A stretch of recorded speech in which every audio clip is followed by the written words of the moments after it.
Yung iba, yung mga bira ng bira sa presidente, sa House of Representatives, sila yung mga number 50, number 40. Kumbaga sinasakyan nila yung kasikatan ng presidente sa kanang nagagawa niya eh. Parang wala lang, sumasakay sila, naninira sila. Hindi naman sila umaangat sa survey. Feeling ko nga pag tumakbo ko, baka mas mataas pa ako sa kanila eh. Parang feeling ko masikat ako ng konti sa kanila. Kasi lagi na lang nilang ginagamit. Naghahanap sila ng ibabato sa house. Sinasakyan nila yung kasikatan. Kasi sumisikat ka pag gumagawa ka ng magagandang bagay. Yung iba, yung mga bira ng bira sa presidente, sa House of Representatives, sila yung mga number 50, number 40. Kumbaga sinasakyan nila yung kasikatan ng presidente sa kanang nagagawa niya eh. Parang wala lang, sumasakay sila, naninira sila. Hindi naman sila umaangat sa survey. Feeling ko nga pag tumakbo ko, baka mas mataas pa ako sa kanila eh. Parang feeling ko masikat ako ng konti sa kanila. Kasi lagi na lang nilang ginagamit. Naghahanap sila ng ibabato sa house. Sinasakyan nila yung kasikatan. Kasi sumisikat ka pag gumagawa ka ng magagandang bagay. Hindi yung mga hindi magagandang bagay. Hindi kasi sikat doon. Eh siyempre, sasakyan nila. Ang daming achievements, ang daming ginagawa, ang daming solusyon na napoprovide. Ito namang mga nasa dulo ng mga tumatakbong senador, kung ano-ano na lang ini-issue para lang, siyempre, magagrab sila ng media mileage, di ba? Di ba? Sasakyan natin to para sumikat tayo. Ang problema puro paninira naman. Plataforma kaya ilatag nila. At hindi paninira, tignan natin, baka umangat ng konti sa survey, mas maganda. Kasi ang tao, naghahanap ng resulta yan. Naghahanap ng magandang plataforma yan. Kahit naman sa lugar, sa probinsya, sa school government, kailangan na ilalatag mo plataforma, hindi yung andyan ka na naman tuwing kampanya. Sesementohin mo lahat ng hindi na semento. Papasemento mo yung dagat. Ang dami nyo, you will promise the heavens to the people. Nasaan ka ba nung dalawang taon at kalahati? Wala ka naman. Yung mga nandyan nagsisilbi na nakaupo, nandyan sila for how many years? For how many months na nagsisilbi? Tapos pupunta ka dito, sasakyan mo yung issues, yun ang pangkampanya nila. Kaya kung ako sa kanila, plataforma ang ilatag nyo, wag yung paninira. Thank you, Kong. Last from my end na lang po. After 5 years, na-remove na po yung Philippines sa FATF gray list po. Philippine Anti-Money Laundering Council said it will boost investment dahil mas luluwag at least yung pagbabantay sa bansa when it comes to mga pumapasok na investments nga. Reactions po. Ito, i-connect ko lang sa sinabi ni Kong Ernix kanina that the President is busy defending the nation, protecting and preserving our national territorial sovereignty. No? Apart from that, this administration is also busy trying to address yung credit standing ng Philippines, kung ano yung image ng Philippines internationally. That's one of the indication that this administration means business. Because natanggal na tayo sa gray list area. Ano yung gray list, 'di ba? Ng anti-money law. So it only shows na yung trust ng international community ay bumabalik sa seryoso at magandang patakbo ng bürokrasya ng administrasyon na ito. Hindi yan nanggagaling sa mga political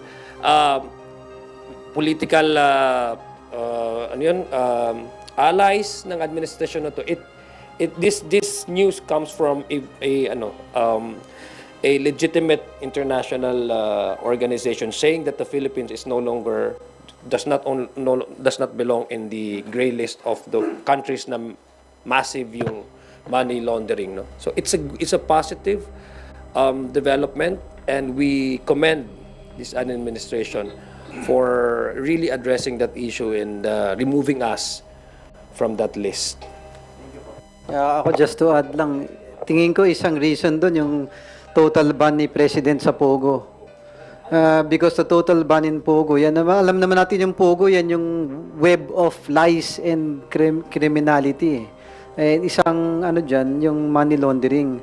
Ang malungkot na fact dito, yung mga involved sa Pogo, yung mga sugarol, yung mga naghahasik na mga bisyo na nakakasira ng buhay ng Pilipino para yumaman lang sila, dahil kinat na ni President Bongbong Marcos, umokay tayo sa money laundering. Ang problema natin naman ngayon na hinaharap natin, same individuals involved in illegal gambling and pogos. They're trying to get in government. If you would see, ang daming tumatakbo. Gusto makapasok sa pamahalaan para proteksyonan na naman yung mga illegal na gawain nila. That's why I really salute and commend President Bongbong Marcos na binan niya yung pogo, binawal niya yung mga gambling na yan. Pero we should really help the President na, tayong mga botante maging matalino. Huwag nating hayain mapasok yung pamahalaan ng mga illegalista na mga taong to. Thank you. Idadagdag ko lang din, no? I think from our end, yung Quadcom, ito po yung nagpapakita na yung talagang direction po ng Quadcom ay nasa tama na direksyon. Dahil we were able to unearth yung mga cobwebs nung lahat ng mga sophisticated na mga networkings ng mga illegal operators ng Pogo dito.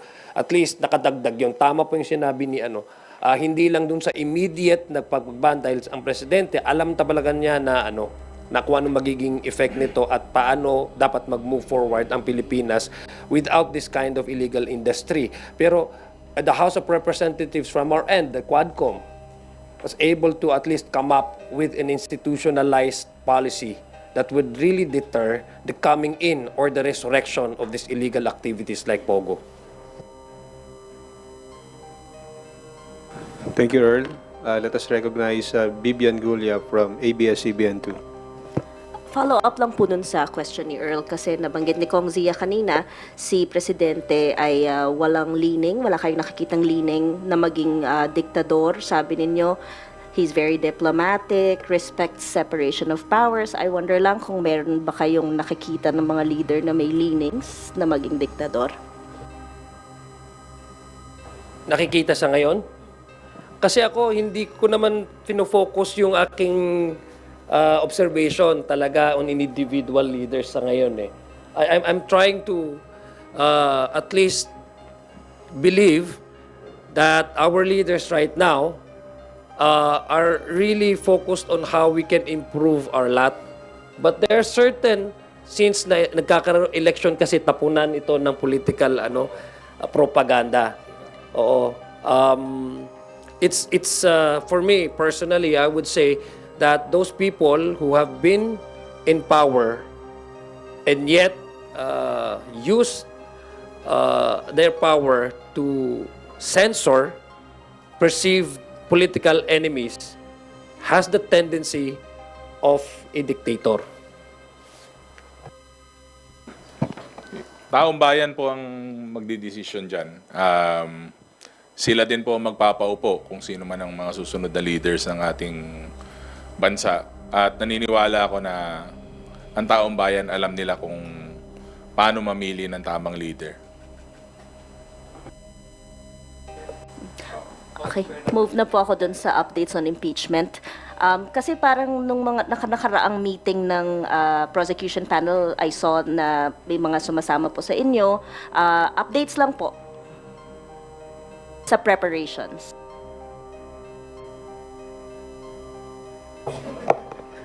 Yes. Yung prosecution panel, actually we're not part of the prosecution panel, but as far as we know, they are doing their best in preparation for the upcoming trial sa Senate. At the end of the day, I'm sure both parties are preparing. So, yung impeachment trial kasi sa Senate, it's a good opportunity na marinig yung dalawang panig.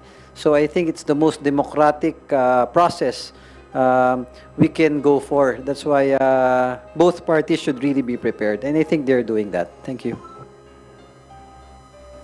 Saka the prosecutors have been granting interviews naman with the different radio stations, sa social media, sa mga forums. So, I guess on our part, yung mga young guns na nandito sa harap ngayon, ano naman po kami, gano'n na ba tayo katagal dito sa young guns, schedule natin ng Monday. So, yung trabaho po natin to keep the public informed at saka yung mga different programs din namin aside from the political situations, meron din kaming updates, meron din kaming mga local na programs. Ganun pa rin po naman yung on our side,